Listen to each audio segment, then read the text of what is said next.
Mav, how are you? We're going to talk a little bit about things that people have misconceptions on around hormones. Can you improve thyroid with a over-the-counter supplement? Is the actual ingredient what it says on the label? Will you see an impactful difference? Supplements are not cheap. Quality ingredients are not cheap. I emptied my savings to start SLAE Hormone Solutions. That's how much I believe in this problem and the solution that I have for that problem. Nervous about BHRT. I don't want to put something in my body. I don't know what that means. Am I relying on it forever? What's it going to change for me? What are the side effects? The only thing that will rectify that is to put that hormone back in your body. It's just so widespread. There's millions of women suffering from thyroid hormone deficiency, and they are taking something that's not going to fix the problem. The hardest part for most people is not in knowing what to do. It's understanding how to get it done consistently over time. You cannot bring a thyroid hormone back from the dead. You can't bring progesterone back from the dead. And once Mother Nature decides it's time for your estradiol and menopause to be sapped from you, that is inevitable. And there's no supplement that will fix that. Okay. So, Mav, how are you? I'm lovely. How are you? How are you, Mav? I'm fantastic. I can't complain. I'm excited to talk to you. We're going to talk a little bit about things that people have misconceptions on around hormones. And I think that will be enlightening for people that are confused. So I wanted to cover a few things. Now, people might not know this, and this is something that you and I talked about privately, but you actually built a supplement for women for hormone deficiency and kind of quality of life. So I want to start there. Tell me a little bit about that endeavor for you. It's obviously a big demand. A lot of people, you see supplements marketed all the time to support hormones. If you go on Amazon and search, hormone support, there's a plethora of supplements that claim to do that. So I saw an opportunity. I know quite a bit about different ingredients and how they would support hormones, a lot of the popular ones. And I also thought about, well, how can I make mine really unique with what I know about thyroid hormone conversion and stuff like that? So I partnered with a guy that had successfully done a supplement company at the time. He had like a nootropic mind support type of supplement. And so he had connections with the manufacturers and chemists and stuff like that. So we collaborated and brainstormed, and I'll never forget me and my tattoo artist in my office at my old house at the time. And I had ordered all the ingredients raw from bulk supplements and all other kinds of places. And it looked like an episode of Breaking Bad in my office. We had the mortar and pestle. We had the scales to weigh it all out, to make samples that I sent to 50 people to try and get data on, see how it made them feel, etc. And so like we got all the ingredients. It was like, I don't know how many ingredients I had it pulled up here on my phone. It was like 11, 12 ingredients. And it just like, we would mix it all up, weigh it out all separately. I would do the weighing, and then I would give it to him in a pile, and he would take the mortar and pestle and like ground it up. And then we had the little tools to put in the capsules. But by the end of it, like 5 hours in, he was just using his fingers to like put in the capsules. And I feel like that's not sanitary, man. FDA regulated. And we put, I don't know, we ended up with 50 packages. And then I did the math in my head. The mistake was putting me in charge of the math. And I figured out that we put 3 times the amount that we were supposed to. So I did some quick like recalibrating. I was like, oh, so all we need to do is just tell people to take a third of the dose, to just take 1 pill instead of 3 basically. But anyway, yeah, but the whole point of it was to try and help women feel better through PMS. That mainly like a lot of the mood swings that happen, the changes in your mood, your energy that can occur with hormone fluctuations, specifically during menstruation, and then also, premenopausal. This was not a menopausal supplement, which leads me to kind of what we're talking about, which is like it helped. People liked it. We put it out, started producing it, had the bottles, the labels, everything was good to go. I hate e-commerce. That's why I eventually got out of it. But also because it wasn't actually solving the problem. The problem was we put it out, but then we had this whole slew of people who were like, well, I'm perimenopausal and menopausal. Does this help me? And I was like, no, it won't help that, because you're literally hormone deficient. This is for people who may have a lagging thyroid, or could maybe boost their T3 by a couple points and have a little more energy throughout the day, or offset some PMS symptoms. But as far as a straight up hormone deficiency with progesterone, estradiol, testosterone, DHEA, or otherwise, thyroid, it's not going to fix that. And so now I was like, well, I put out this supplement. It's making a certain percentage of women feel a little bit better, but there's a huge percentage of women who not only don't, it won't help, but they don't have a solution when they go to the doctor to try and get a solution for this hormone deficiency, AKA menopause. So then I was just like, well, number one, I hate e-commerce. I hate the grind of trying to estimate how much inventory I need and then put that. That was a whole other thing. But also, I have this other problem that I can't effectively solve because I went back to the drawing board with ingredients and I was like, are there any ingredients that would help boost estradiol if it's been siphoned from your body? And then I started getting into BHRT and learning, bioidentical hormone replacement, started educating myself, going to seminars. And I was like, there's no way. There is no way a supplement can remedy that or even come close to remedying the effects. So that's when I pivoted. I shut that shit down and I got approached by someone in the space with bioidentical hormones. And I was thankfully able to start SLAE Hormone Solutions. So I think that's a really interesting point because I think a lot of people think, and I'm guilty of this, and I also want to kind of segue into like, okay, well, if people are experiencing negative biofeedback, you talked about menstruation, but some of the other things that I see are like hair, skin, nails, body temperature, obviously relative to thyroid. Can you improve thyroid with a over-the-counter supplement? Can you actually alleviate things that people are struggling with? People talk about high cortisol, people talk about all of these different things, progesterone, estradiol, like chasteberry is one of the big ones that I hear about, or ashwagandha, like as a stress support or whatever it might be. And I think that the positioning, because you and I both work, obviously we both have businesses, but we understand marketing a little bit better than the average consumer.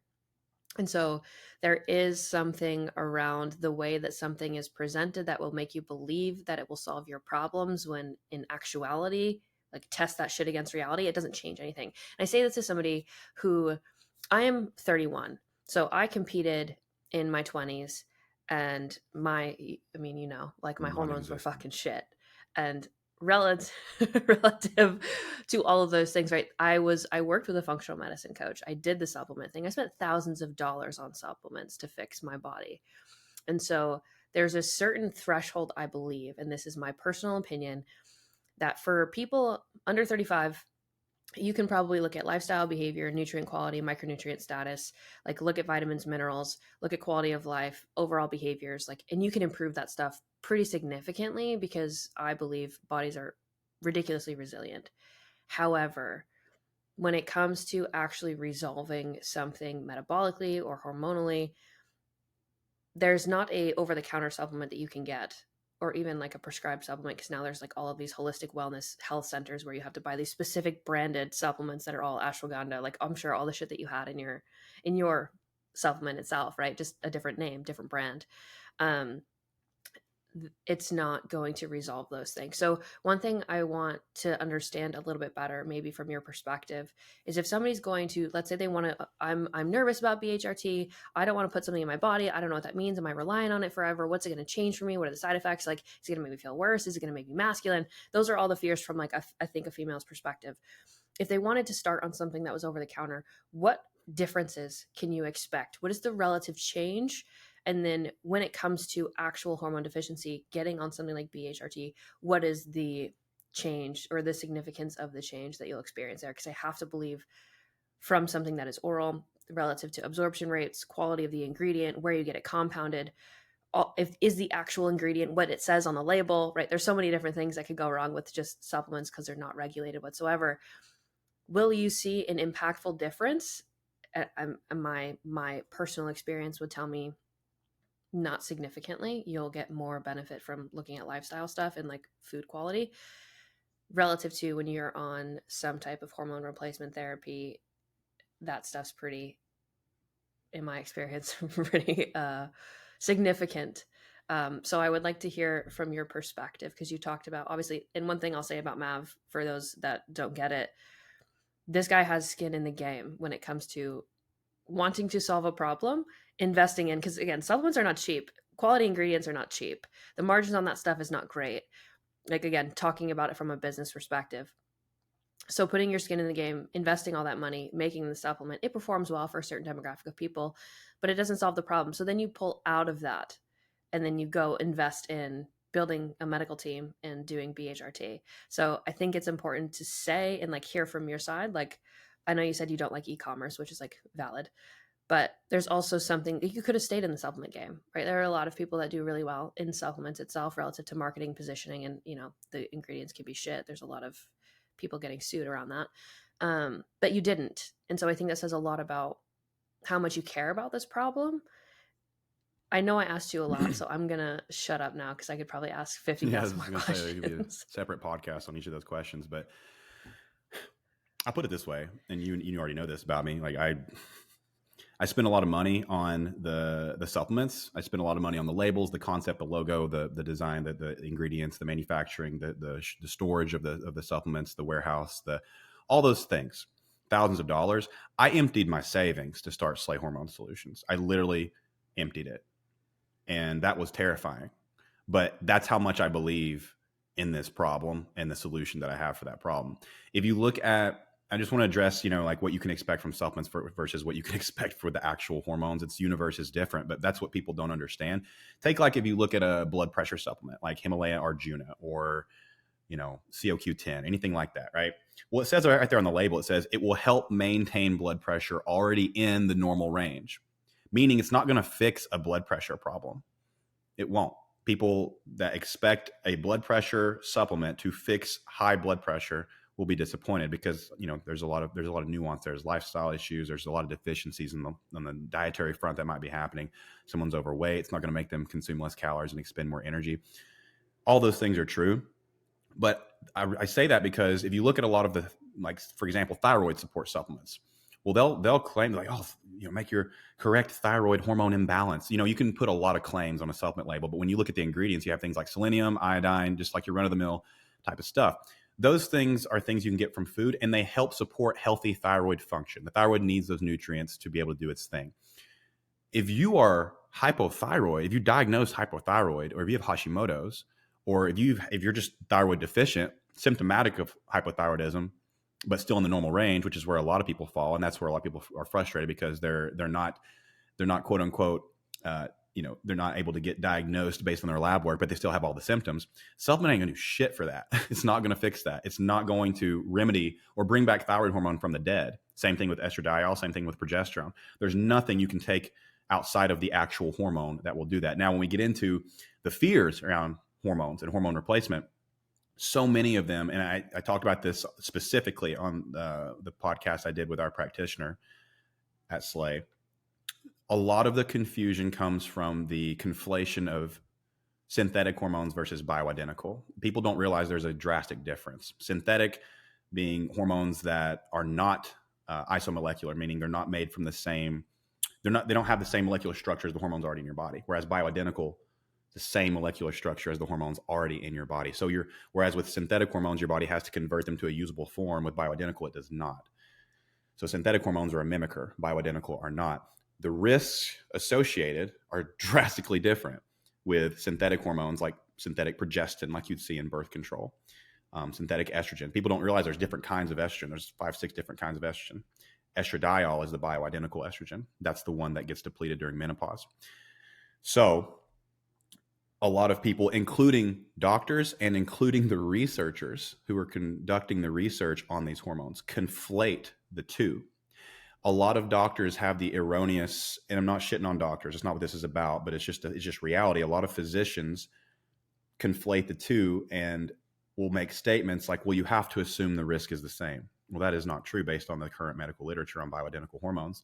And I'm a big believer in medical literature and human data, as you know, and we have all that literature on our website for anyone who wants to go and copy pasta it to Google and just read the studies yourself. If you're someone interested in that, at the same time, you can't make your physician interested in their own literature. So if they are already programmed to believe that hormones are harmful, they cause cancer, et cetera, it's going to be really hard to get them out of that camp.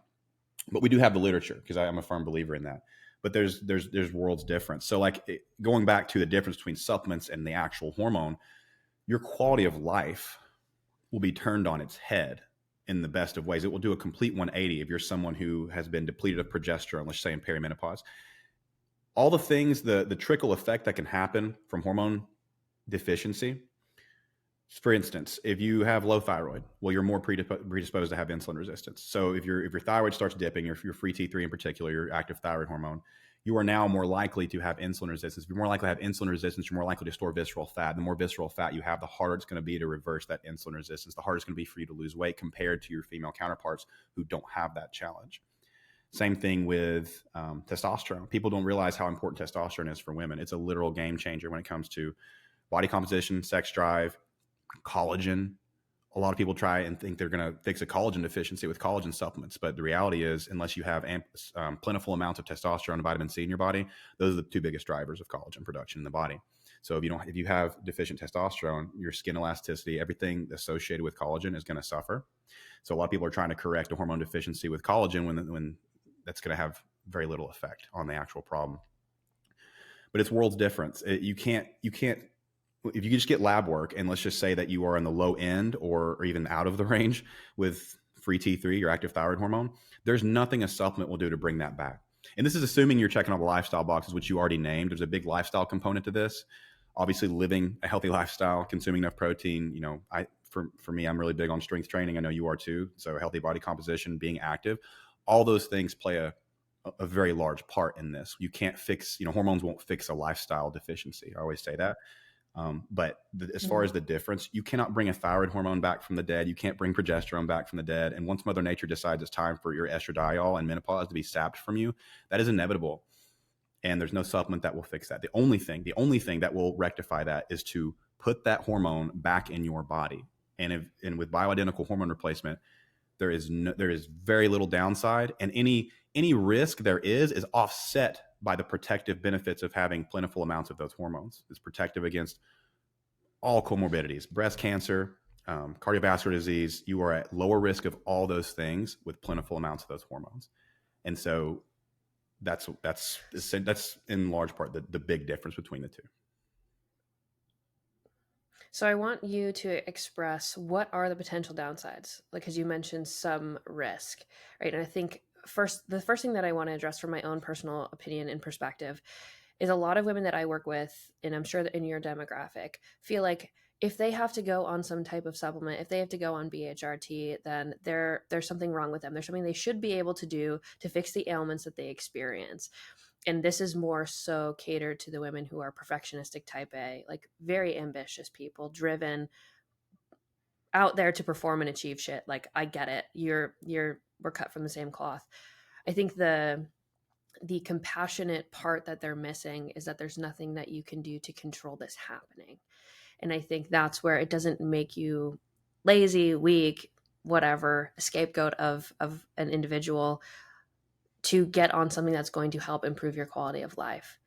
And you will get much more return on your investment as far as the effort that you're putting towards your health and your fitness when your body can work with you instead of fighting against you. I think that's the bright line that people miss, because there's such a stigma on specifically women on any type of hormone replacement. Like men, yeah, he's juiced, he's on tests. Like, yeah, sure, that's what men do. You suggest that a woman should be on testosterone, and you would think that she's trying to be in a bodybuilding show or she's going to turn into a She-Hulk, right? There's just such a stigma in the difference between the genders. And again, I can understand it, though I think that because there's such a negative connotation around women being on any type of hormone replacement, because it was never initially researched for women. A lot of research in the medical field isn't actually around women. And so because of that, when we start talking about these things, it gets conflated with the idea that women are trying to be like men. And then you get into this whole cultural argument around that. But genuinely so, it doesn't make you weak, lazy, or incompetent to leverage a tool that will help you and your body get what you're putting the effort in to achieve. And I think that it's like you can fight against yourself, run through a wall, if you will, like trying to force yourself to be able to do something that you literally in reality will never be able to do, because you cannot naturally, regardless of how much you think you could work hard or take something over the counter or prioritize your sleep or meditate or drink your greens or take a detox or whatever the fuck you think you're going to do that's going to fix those things, where you actually reap the reward of fixing them. It's just something that is a normal pattern of life.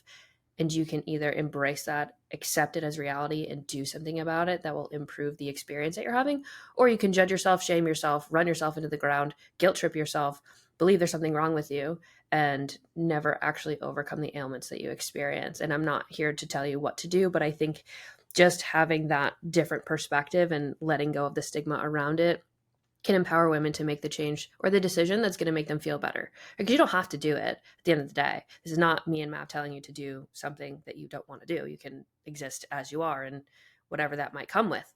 But relative to the potential downsides, I also think it's important to cover those things. As somebody who very strongly believes in what you do, what are the risks that may be Very associated with little. that? Everyone metabolizes hormones differently. The great thing about bioidentical hormones is they're more potent than synthetic hormones as well, which is a good thing because you can get more out of a smaller dose. Another good thing about compounded hormones is the same thing. We always, at SLAE, our philosophy is always start at the lowest, least effective dose, right? And so generally, if someone has, let's just say, thyroid hormone deficiency, we're going to look at, and by we, I mean our medical team. I don't do this, but just to be clear, we have a very skilled medical team that does this. But we're going to look at your lab work and they're going to say, okay, you're on the lower end of free T3. Let's call the range 2.0 to 4.0, and you're at 2.1. Well, no wonder you feel like shit. So we're going to start at this dosage of desiccated thyroid, and we're going to titrate based on your symptoms. That's very important. Our philosophy at SLAE is to treat symptoms over numbers. And so we're going to look at not just where you are on the lab work, but how you feel at a certain point. We're going to evaluate that. We're going to get labs redone at the 8 to 10 week mark, see how you're feeling. We always want to pulse on how you're feeling because everybody's different.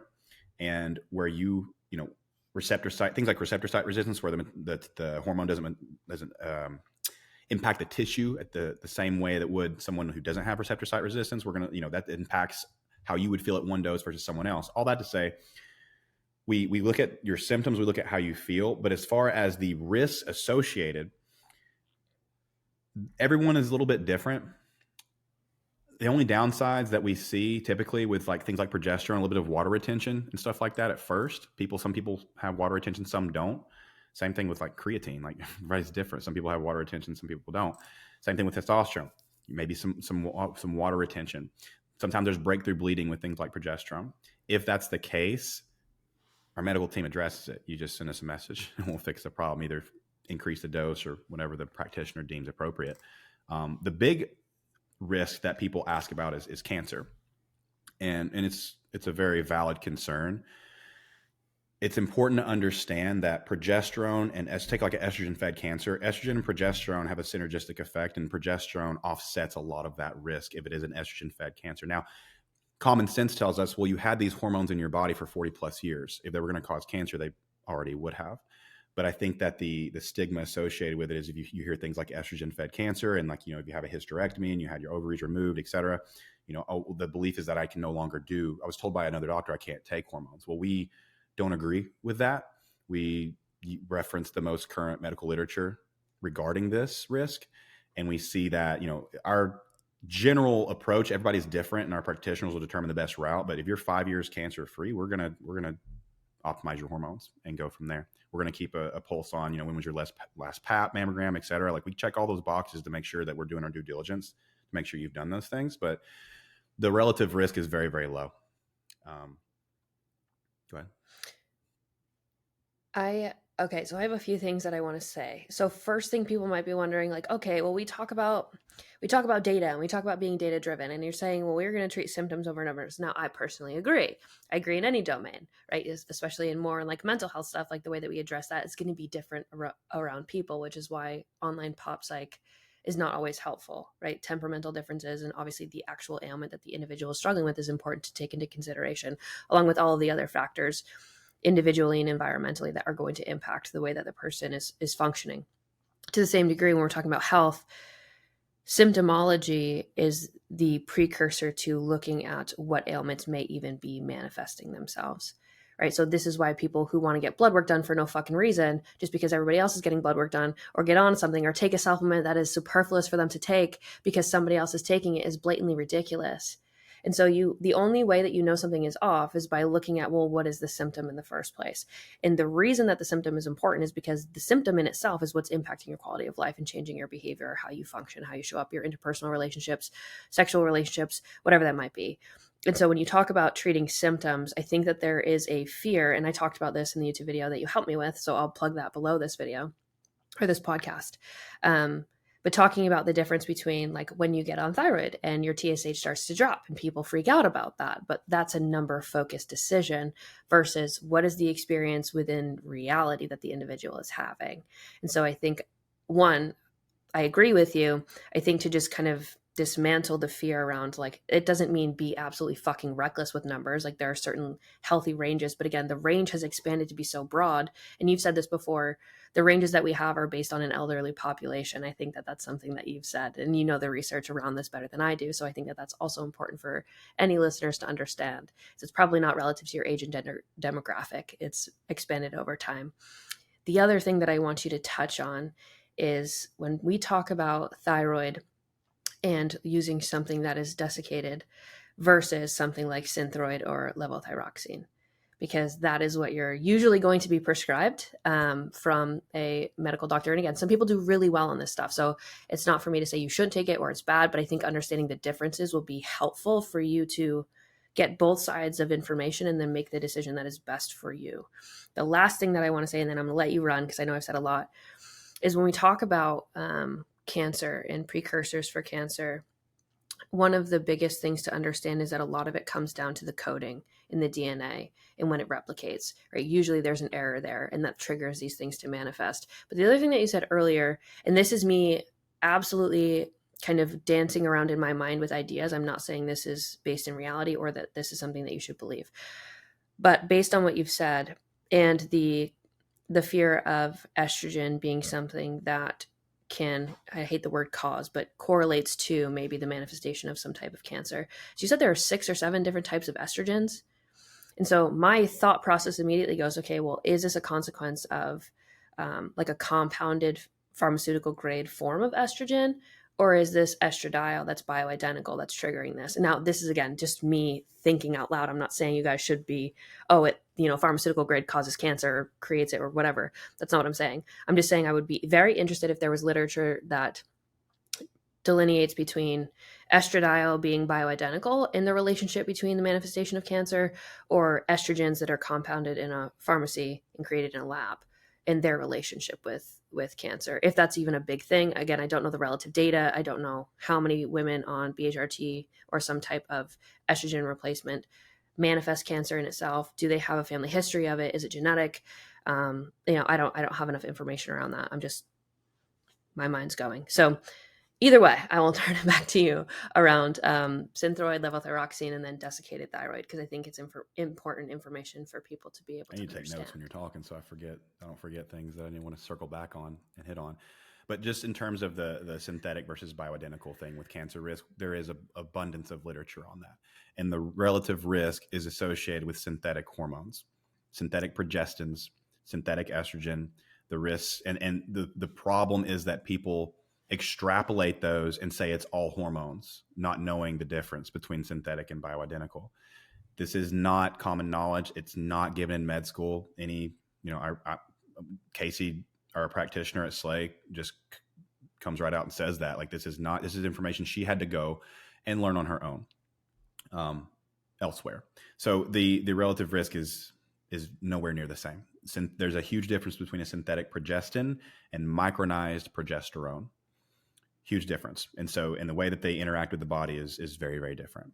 So you also named another very important thing, which is the data that we have and the reference ranges on lab work are based on the average hormone level of a sickly elderly populace.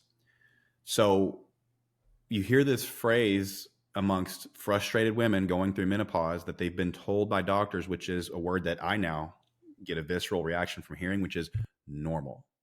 It's like, oh, well, since med school trained me to memorize this range, and it's a pass fail type of thing. They don't look at optimal versus suboptimal. They don't look at, well, you're low versus where you're high. And for the most part, just generalizing, some exceptions would be like TSH T4 ratio, and I'll get into that with the thyroid. But for the most part, if you're in the range, oh, you're normal. If you're out of the range and you're not symptomatic, you're still normal. If you're in the range and symptomatic, they do nothing. So it's like women get in this limbo where it's like, I'm out of the range, but I'm not symptomatic, do nothing. I'm in the range, but I am symptomatic, still do nothing. Or they tell me I'm normal and send me on my way. But when we look at the correlation between quality of life on one end of the range versus the other. Quality of life is not something that's really quantified within the clinical space. That's why, again, we go back to symptoms and how you feel being our biggest metric here.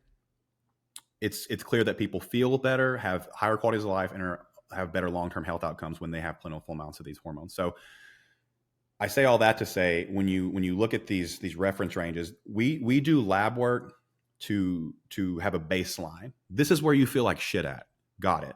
And it's also important to get lab work so that when you introduce exogenous bioidentical hormones, you can then look at how they impacted those levels and then how you feel at this level versus where we started. That is the main purpose of lab work. But it's really hard for people go to, there's an appeal to authority with most physicians. And so it's really hard, number one, to get properly assessed and someone who can interpret that lab work and with optimization in mind. And then also just hope they're going to even run the right lab work, the relevant labs. A lot of doctors won't even run active thyroid hormone. They're not trained. They don't even either don't want to admit that they're not trained to interpret those labs, or they just, they have their ego attached, what have you. But a lot of people can't even get the right labs done. If they do, it's like a toss up whether or not insurance is going to cover it. We try to make that very accessible with SLAE, so you don't have to worry about any of that. But you have a lot of issues there with access to quality care. You already named, like, men, we have one hormone that depletes as we age, and it's pretty obvious. And all we have to do, and it's been like this for decades, is we go to the doctor, we say, hey man, my sex drive is low, my energy is low, I can't build muscle, blah, blah, blah. He's like, oh, he's already writing the prescription before you're done talking and gives it to you, and you're out the door. Why is it not like that with women? Why do women have to jump through hoops and fucking go through all this bullshit to even be considered for any kind of hormone replacement? It blows my mind. That's why that was a big driver for starting SLAE. You're about to say something. Go ahead. No, I was just going to say, and if you do that as a woman, again, I think one is the background literature hasn't been there. It's obviously continuing to build now. I think and I try to play devil's advocate oftentimes, right? One, I think it would be reckless to put women on hormones if we didn't have any research that could show what are the potential upsides and downsides, right? To me, that's like ethical.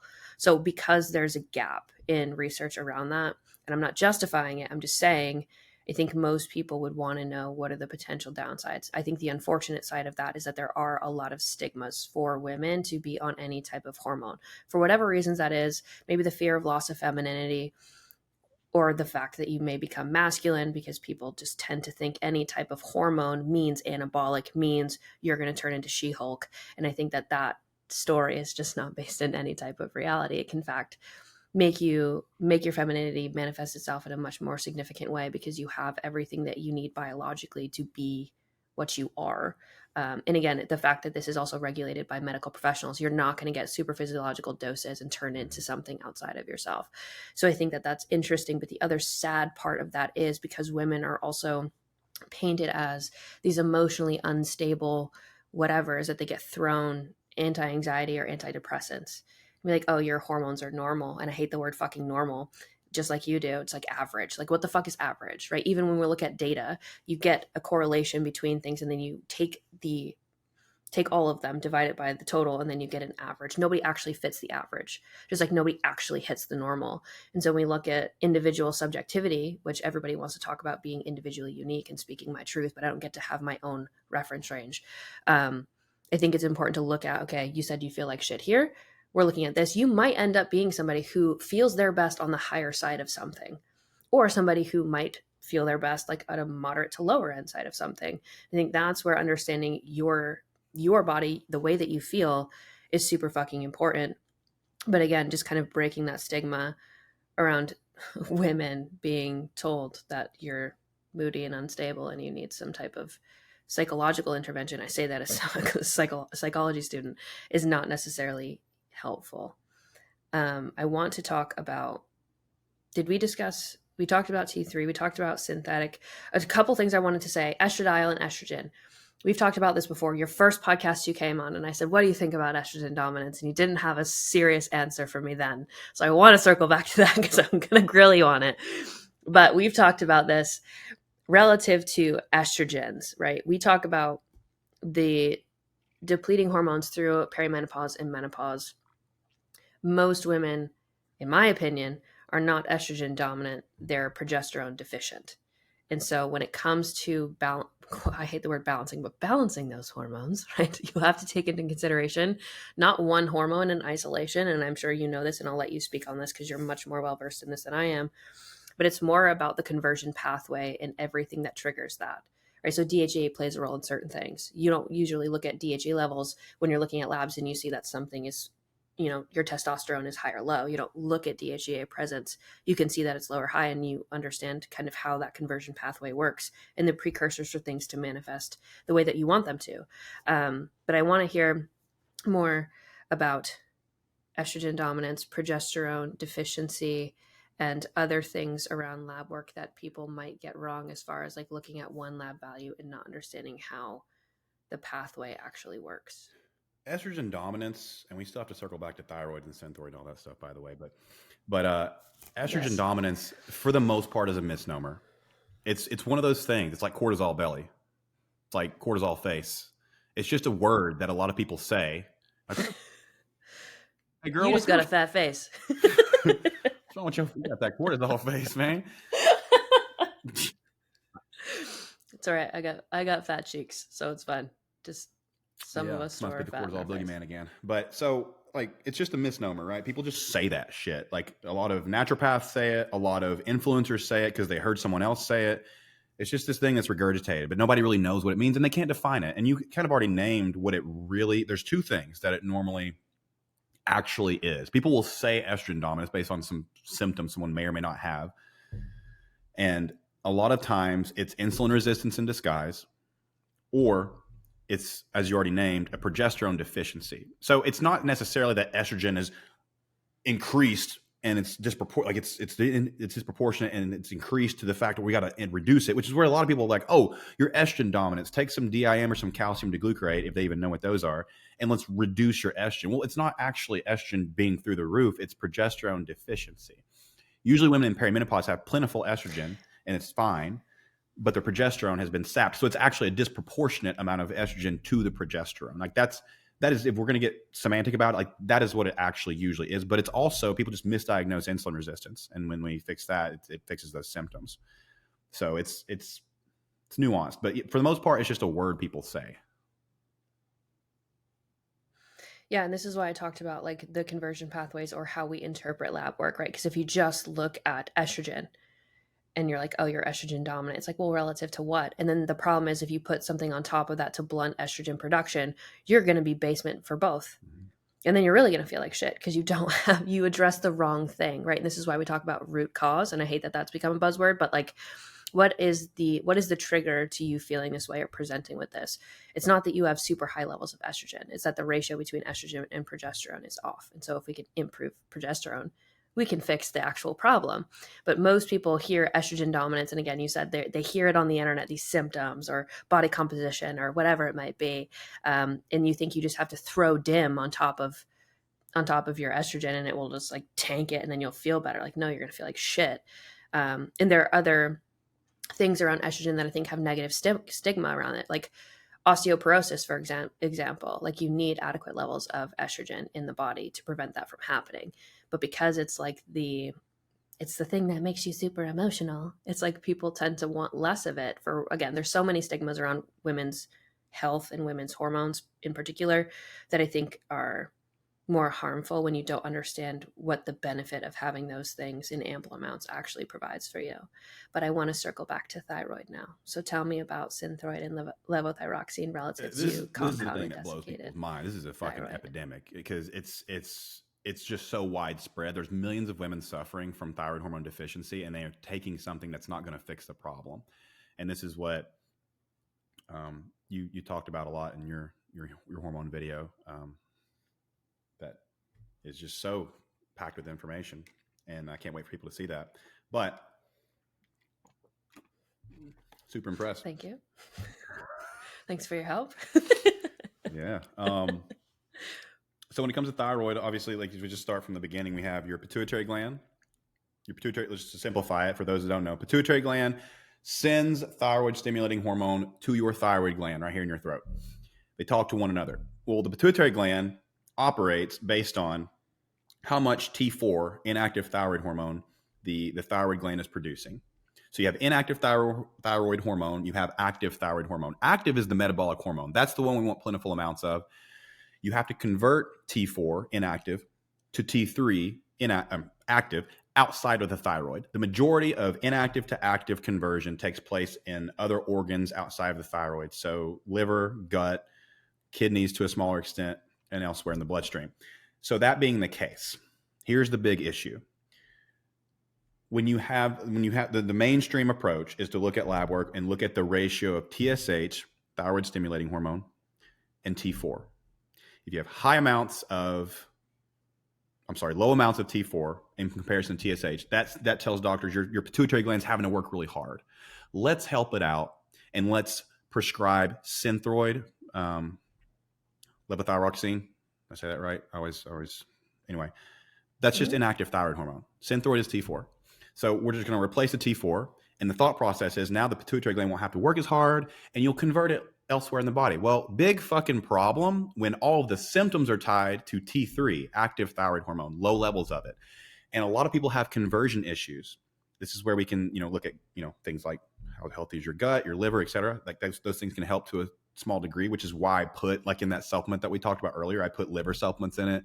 I put thyroid, I put things that would help those things in hopes that it would help with that. I thought it was genius. But if you're not converting, if it's a conversion issue, well, your pituitary gland isn't going to know that. And the T4 won't fix the problem. You're just piling inactive thyroid hormone on top of a conversion issue. So it's not being converted. So a lot of women take Synthroid and they remain symptomatic because the problem isn't low levels of T4, it's low levels of T3. And so that's a huge problem. You have so many people who are diagnosed hypothyroid and being fed Synthroid. And if they're converting well, Synthroid will help them because they'll have more T4 to convert. But if they're not converting well, then you have to introduce both via compounded desiccated thyroid. So T3 and T4. When we replace both, symptoms dramatically improve. You're laughing at. I'm laughing because I was having this thought as you were speaking because we've talked about this. Okay, so let's. No, I'm not going to go there. What I was going to say is my personal experience, and we've talked about this relative to what I'm doing, is okay. Well, if I have a problem converting and I have plentiful amounts of T4, but I'm not producing enough T3, why not just put me on Cytomel? Why not just We already talked about this. Why not just The house divided. Why not just take T3, right? Because a lot of, again, doctors, obviously I was prescribed T3. Why would that be problematic? To just prescribe T3? Well, as I explained to you already, you there's no downside of having both, number one. And from having both, you can prescribe less T3 because you're still converting some T4. It's not like nobody converts any. You also have receptor site resistance where the hormone isn't being received in the tissue adequately, right? And so different doses will affect different people differently. That's why, again, you want to work with someone ongoing, which is what we do at SLAE. But there's no downside of having both. If you use both, you don't have to use as much T3. And the less hormone you use, the better when it comes to prescribing hormones. I have a question around too much, right? So when we talk about symptomology, this is something that I've observed, and I'm interested to hear the information that you might have around this. There's negative biofeedback on the lower side of being deficient in something. But there can also be negative biofeedback on the higher side of having too much of something. And so how do you delineate between those two things? Obviously, like one is what are the symptoms or are there symptoms present? But I do see a lot of people, and again, this is from a background of working with women who have hypothyroidism, who are on levothyroxine, and they have really high doses, and their doctor will want to bump the dose relative to whatever they're doing. And again, I aim to help them speak up for themselves. I obviously am not a doctor and I don't play that role, but I want them to be able to advocate for it. But oftentimes I've had to be like, hey, I actually think this is too high. And so when they bring it down, they feel better. And so I'm interested on, what does that look like? Why does that happen? And how would somebody know? Is it too high or too low? We have to name the root thing here, which is there's bad eggs in every industry. There are doctors prescribing hormones that don't know their asshole from a hole in the ground, and they will fuck you up with higher doses. I mean, just call it what it is. Like, just because they have a stethoscope doesn't mean they're going to know what the fuck they're doing with hormones. Like, let's take this appeal to authority away from doctors. They're not a jack of all trades at the end of the day. You want to work with a specialist. You want to work with someone who has experience working with women in menopause, hypothyroidism, Hashimoto's, et cetera, the whole nine. That's what you need, who you need to work with, because it's not a guarantee that someone's going to know what they're doing. I just want to name that. You know, we assume that since someone went to med school, they're going to be perfect at their role. It's not always the case. So that being said, like, then you get in a situation where someone is prescribing Synthroid and it's not fixing the problem, you know, from a symptom perspective. And we just went through why. So they're like, oh, well, let's just give more T4, just add more to it. And then you start having the opposite effect. You can even get, you know, things like thyroid toxicosis from, you know, having TSH bottom out from too high of a dose. And that's where you start to get even worse, right? And so that is why I wanted to provide quality access to healthcare, because the thing is, you completely eradicate that risk when you start at the lowest effective dose and you only titrate up based on symptoms. And that is why compounded hormones are, you know, they're standardized dosing. You can actually have, you know, separate amounts of T4 and T3 depending on the person. And then you can just customize the dose based on the needs. So that's why I'm a huge fan of compounded hormones versus, you know, synthetic or obviously synthetic, but you know, a lot of the patented drugs, especially, because you can't do that. Compounded, it's compounded to the person's needs. So if you titrate up only based on symptoms dissipation, well, then we stop when symptoms dissipate. We're good. There's no need to go any further than that. We've found your dose. Now, take someone like my mom who's been on BHRT for 20 years. Her doses have changed over time, because as she aged, maybe her receptor site resistance increased and she needed a higher dose to get the same quality of life or impact. Things like testosterone. Her testosterone dosage has increased over the years because her, you know, number one, her body produced less and less and less of it. So she needed more and more and more of the exogenous form. But you also have the body stops responding to the same amount of hormone. So you might have to titrate up over time. So and I asked her about, I just interviewed her a couple of days ago, and she specifically spoke on being on hormones for 20 years, how that's impacted her quality of life, et cetera. The earlier you start, the better, the benefits compound over time. The longer your hormones are optimal, the better all the impacts. A lot of the benefits of specifically testosterone, including the insulin resistance improvement, don't even kick in until a year in the optimal range. That's something that I didn't even know until I went and educated myself. But we see that specifically with, this was actually on men, the data that I was interpreting, but it's a year plus into testosterone therapy, insulin resistance improved. So the longer you're on them, the better you'll feel. Okay. So I think the other thing that I want to address here is two things. One, you said the earlier that you start, the better the rewards. I don't want people to hear that and think if they're in their 20s that they should be starting on BHRT, because I personally am going to draw a hard no on that one, right? I mean, again, for the demographic of women who are over the age of 35, have lifestyle boxes checked, quality of life check, stress management check, nutrient quality check, exercise where it needs to be, sleep good. That's my first point. The second thing I actually want you to touch on, because I find this to be fascinating, is PCOS and testosterone. Tell me, because a lot of women think, oh my God, I have high androgens, I have high testosterone, right? I'm all these things, facial hair, whatever it might be. The fears around testosterone, because you talked about the benefits of being on testosterone a bit. And then what you know about PCOS that you think women or any consumer is getting. I think the biggest thing is thinking that testosterone caused the PCOS, when it's the reverse. PCOS can elevate circulating levels of testosterone. That doesn't mean that you blunt testosterone. We need to look at the root of the symptoms. And a lot of people don't know this, but the symptoms with PCOS are greatly exacerbated and often tied to insulin resistance. So insulin resistance is impacted largely by circulating levels of active thyroid hormone. So if we just reverse engineer all of it, a lot of it is tied to thyroid. When we optimize thyroid hormone and get plentiful amounts of active thyroid hormone, we find that we can reverse insulin resistance.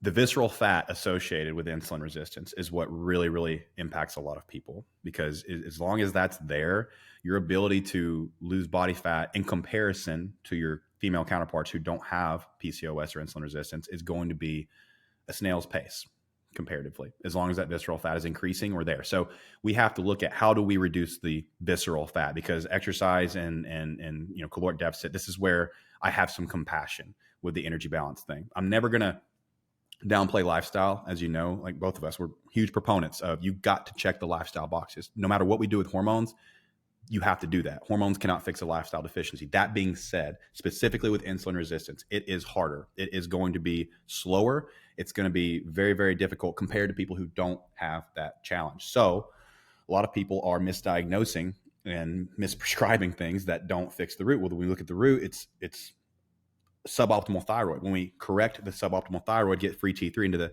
optimal range, we start to see decreases in the visceral fat that's making the insulin resistance worse, which is also making the PCOS worse.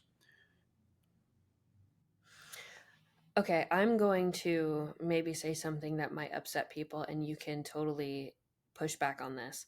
At what point do we accept that in order for you to make those different, like visceral fat's not just going to go away because you put in thyroid hormone, right? You do have to unfortunately accept and embrace the reality of your situation, which is you are probably going to have to work harder than your counterparts for a little while. And you're probably going to have to do things that you don't feel like doing that your friends don't have to fucking do. But at the same time, that doesn't mean that it will be like that forever.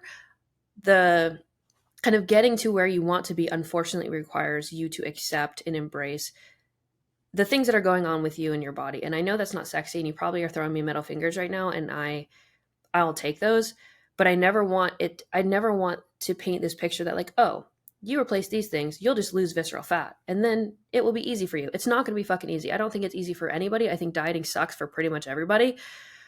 So the relative suffering that you're going to go through, we don't need to get into the it's worse for me, harder for me because XYZ. Everybody has an excuse. You can give into that or you can do something about it. And I don't say that to not be compassionate. I say that because you can do something. Replacing hormones won't fix everything. It will help you get a larger return on the investment that you make, but you still have to make the investment. And I think that's where the energy balance thing, like I know that you say you still believe in that, like you're not making excuses around it.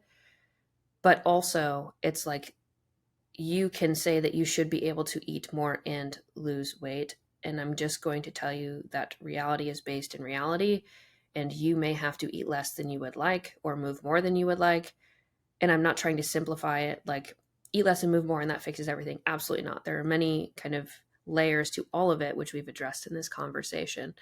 But still, if you want to lose fat, regardless of where your hormones are, you must be in a calorie deficit. Well, look, that's why we have coaching businesses.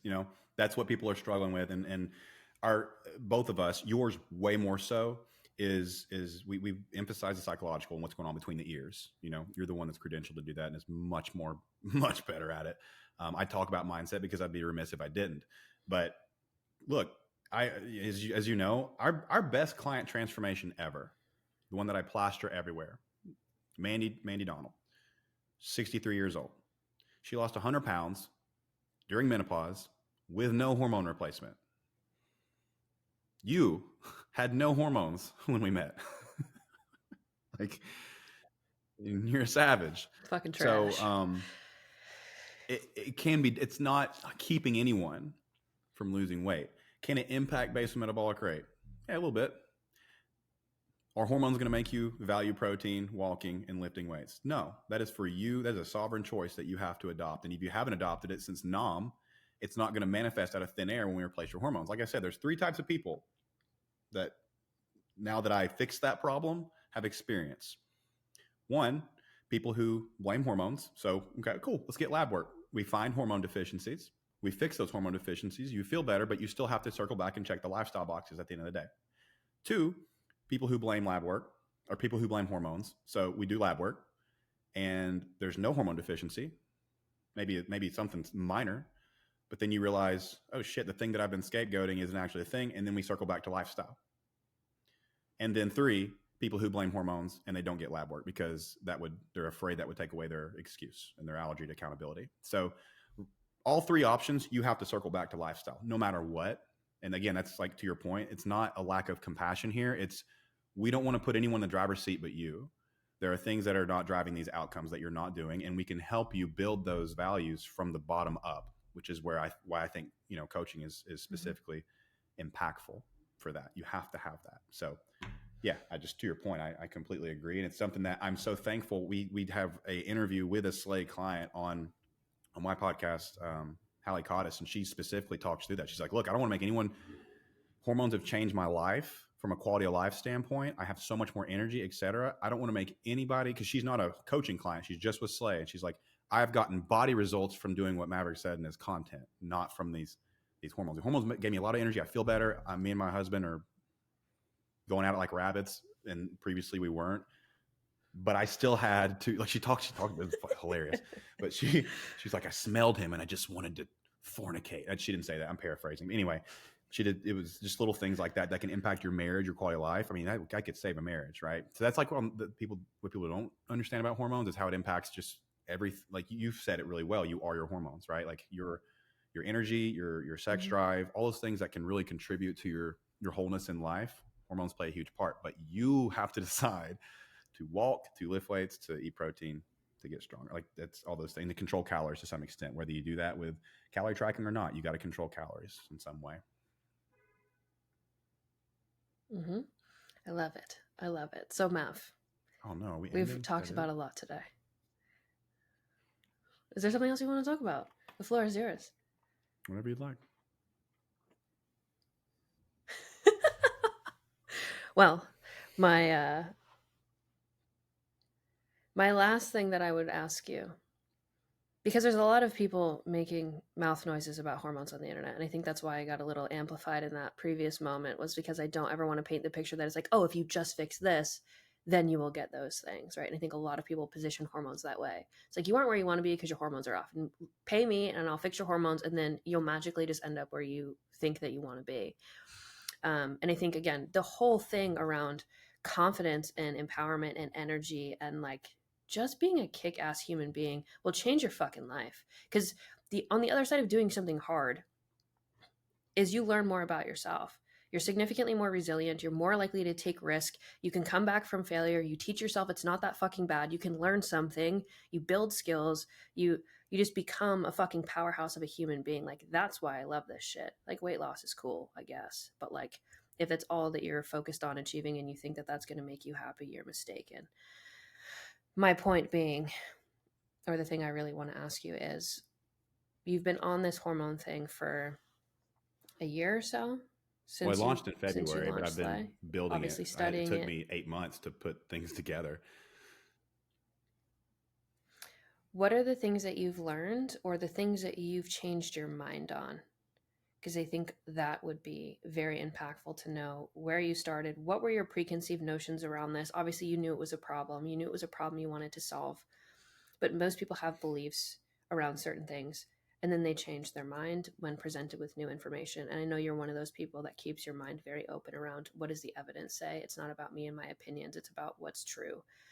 With that being said, I would love to know what you've learned or changed your mind on throughout you building and working with practitioners and evolving SLAE. Well, I've interviewed a lot of doctors. I have to build a medical team. So I have to, go and interview and make sure we're in alignment. And at first I was very intimidated by that. I was like, wow, I'm on a Zoom call with someone right now that has a decade of med school education. And this is not knocking anybody. It's just, I gained a lot of confidence in that arena because it's the hormone piece of things is just not something people like Mary Claire, who is like an authority on menopause in the space. She even says it's like med school, you're going to get hardly anything on hormones. It's just stuff that you have to learn elsewhere. And I learned through those interviews and asking the right questions and understanding more that, I knew more than I thought I did. And it gave me a lot of confidence to speak on it. There's a lot of imposter syndrome. I was like, God, how the hell am I going to talk about hormones? Because I don't have any of this stuff. And I'm very clear that, like, look, I have a medical team behind me. They're the ones that are assessing, interpreting, recommending, and handling clients. I'm just the the face right now, but I learned that I knew more than I thought I did, and I also just seeing the quality. Like it's one thing to hear about it and like hear from my mom, and then hear from practitioners what a difference it can make. It's another thing to we launched in February, and then actually see it happen in real time.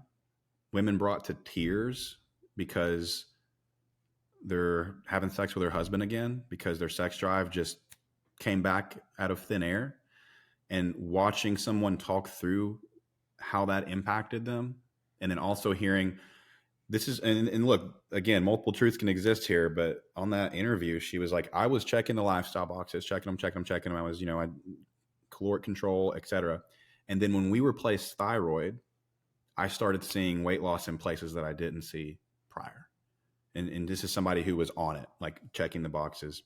She was in she was doing all the things. But then when we optimized thyroid specifically, she was like, man, I started losing it in my waist for the first time ever. And this is somebody who's post-menopause. So it was one thing to hear about it, learn about it, and then it was quite another to see it happen in real time. And that's why I started this. I remember prior to starting SLAE, I was on a call with somebody who wanted to join the coaching program and was describing their experience in the medical system trying to get menopausal symptoms fixed or addressed or just be listened to by somebody. And it brought me to tears because I could hear how just hopeless she felt with trying to get that hormone deficiency solved by people who weren't going to solve it for her, and just being left without an answer. And I was like, it was at that point, I remember where I was in a gym parking lot talking to this person and on a Zoom call. And at that point I was like, I'm going to fix this. Like that you don't have to, like people shouldn't have to go through this shit. Like I'm going to fix it. So just seeing that was a big thing. As far as changing my mind, my mind's been open a lot, specifically with the thyroid and the ranges. Sometimes, and like this is going to seem radical to people who are fixated on those ranges, but if you just open your mind for a sec and tie it to symptoms and receptor site resistance and people needing certain dosages, sometimes we have to push beyond the range. Something like T3, if the range ends at 4.0, if they're still feeling symptoms at 3.9, it takes a practitioner who's radical enough to go to 4.5, and then symptoms dissipate, and that's the dose. And sometimes it's that way because of specific things like receptor site resistance, how the hormone is being absorbed in the body, So that was something I never anticipated, because prior to this experience, I always looked at the reference ranges too. I was like, oh, well, the range ends here. This is what it's on the paper, so it must be true. This is where the range ends. We can't go beyond that. But it's like, no, some people need beyond that. So people need to go beyond those ranges to feel. I've heard the seminars I went to ran by World Link Medical. Like there was women with 600 testosterone level. Now you hear that and you're like, what the 600? Yeah, that's what she needed to feel great. There was no, and she didn't turn into Mine's She-Hulk. a Yeah, she 6. didn't turn into She-Hulk. So She looked completely. I saw her. She looked completely normal, feminine. But these hormones, like you said, there's a large stigma, and you have to have somebody that's willing to do some what would be considered unorthodox or radical by mainstream standards for someone to feel better. So that's something I've really, really been blown away with. yeah, and I think that point is really important. Obviously, again, my mom is in the medical field, so I hear lots of things from that lens. I hear lots of things from the clients that I work with. I obviously have my own experiences, so I feel like I have a well-rounded perspective, though I can always learn more.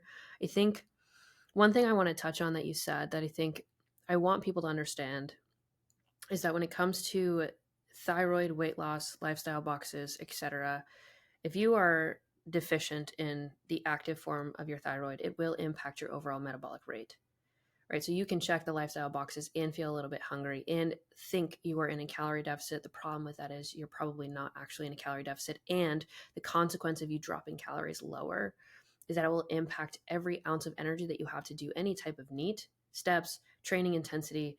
And so this is where you're between a rock and a hard place, right? It's hard to give your best effort when you're the only thing that you have to give is like maybe 10% because you feel like trash. And then even if you do all the things, this is where people, and I can understand your frustration, you're putting in the mental effort to try to plan and check these boxes and do the things, and yet you're exhausted and you don't sleep well and you're irritated and you're having hot flashes and you feel uncomfortable and you've got belly fat that you fucking can't stand, your jeans don't fit, and you feel like you're putting in all this effort and yet nothing is moving. Like, that's where I can empathize with your frustration. And I think that saying that yes, you must be in an energy deficit, that doesn't mean that the energy deficit is going to be fun, productive. There are long-term consequences to short-term stupidity. I say that all the time as somebody who literally fucked my hormones by being a psychopath, right? I didn't have that from aging. I'm not perimenopausal. I'm 31. Like, I was just a fucking psycho for a period of my life that dragged on for way too long. And there are consequences to doing that. That's why I say it, because I lived it. So doing more isn't always better, but better is better. And then understanding where you can pull the largest levers to support your body. And again, if you're somebody who is deficient, supplements aren't going to fix that for you. Do what you need to do to feel better, and then be able to put all of the effort that you're aiming to pour into your goals, actually allow that to compound. I think that's the difference. Because again, my biggest concern, just like we've said a million times, is you can fix your hormones. If you don't have the lifestyle place, the boxes in check, you won't get results. Even if you are doing the lifestyle stuff, it may not be to the degree in which it would require of you to do it, and doing it that way relative to your baseline may have longer term negative consequences. And so that's where having both of those conversations in place, I think, is the most productive way to allow people to think about it in a way of what's best for them versus what's going to get me results faster. Because it's not about the results at the end of the day.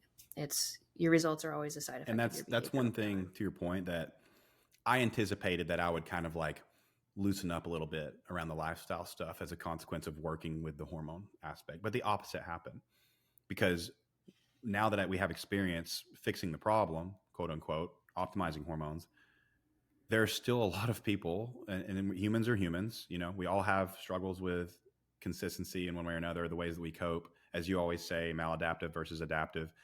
It's one of your Kate-isms. I, it's only bolstered my belief in people taking ownership for their eating and exercising and movement. It's only made that stronger, to the point where, and I'm saying this so that I need people to hear this, because a lot of people will think, like you said, once I fix the hormones, my life will change. Here's the thing. We've done that. We've fixed women's hormones, and I'm speaking because we work with women. So I'm just going to say women. Men are just as allergic to accountability, just so we're clear. There's a lot of clients who I have to put in a corner, and I have to say, look, your hormones are good. I would know. We fixed them. You're still not progressing. And you're swearing up and down that you're doing all the things. You're telling me you're tracking your calories. You're telling me you're walking every day. You're telling me that you're lifting weights, et cetera, with intensity.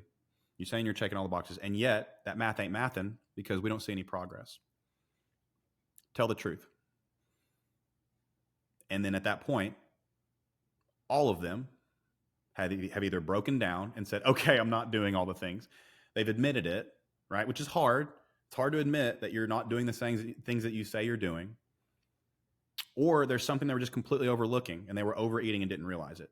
Those are the two scenarios. Well, and here's the thing around that too. And this is where, like, if you are somebody who doesn't feel comfortable having a hard conversation with your coach, like if your coach is judging you or shaming you, you're working with the wrong person. We all make mistakes. Even I, as a coach, I've been an athlete, a high level athlete my whole life. I fall from the ideal of perfection that I put this pressure on myself to be often. I am not always to a T doing things to the best of my potential effort every single day of my life. It's impossible. At the same time, if you can't say, I'm really struggling to be consistent because my kids just left home and I have an empty nest, and my husband and I don't have sex, and we haven't had a real conversation in 5 years, and I don't know how to deal with how loud the silence is in my life. And so I drink and I eat sometimes, and I know that's not good, but I can't fathom not having that vice because I don't know how to move through that. If you can't say that out loud, you can't fix it, because everything that you resist will persist, right? And it will continue to be this looming energy over you where you know what you need to do and you know you can do it. It's not a capability thing. You guys aren't stupid. You're more than capable of doing it. It's the inability to bridge the gap between intention and action repeatedly. And it's because you don't know how, right? The hardest part for most people is not in knowing what to do. It's understanding how to get it done consistently over time. When Circumstances change, life changes, kids graduate, you're going through a divorce, you got laid off, it's summertime and vacation and flexibility and holidays and anniversaries. Like life will come at you. That's never going to not happen. And so it's not fixating on, well, I can do this in ideal conditions. Like, great, everybody can. Can you do it when it gets hard? Can you commit to the goal before it gets hard? Because it will get hard. And if you can't withstand the hard, then the goal doesn't internally mean that much to you. And we can have an honest conversation about that too, because it's not for me to tell you how to live your fucking life. Right? It's not my job to impose my will upon you to be somebody you don't want to be. That's not my job. My job is to help you be who you want to be and then teach you the habits and skills so that you can cultivate that long term to where it becomes an intuitive behavior, not something you're beating yourself into submission to have to achieve. And I think that is the hardest part for most people, because you are judging yourself so harshly because you think you're supposed to be somewhere that you're not. And you can't accept that you have overestimated your current capabilities when it comes to doing something. You aren't there yet. And that's also A lot okay. of that chaos is from ignoring reality, and embracing that reality doesn't make you flawed or fucked up. You know, it's like it's the key to you progressing. Like you said, you can't fix it if you can't say it out loud. Once you do, that's when the magic happens, because we can finally make changes. I think it's just really terrifying to say that truth. You know, people think that it makes them fucked up or broken. Shame only survives in the dark. That is true. Mav, thank you so much for letting me ramble today.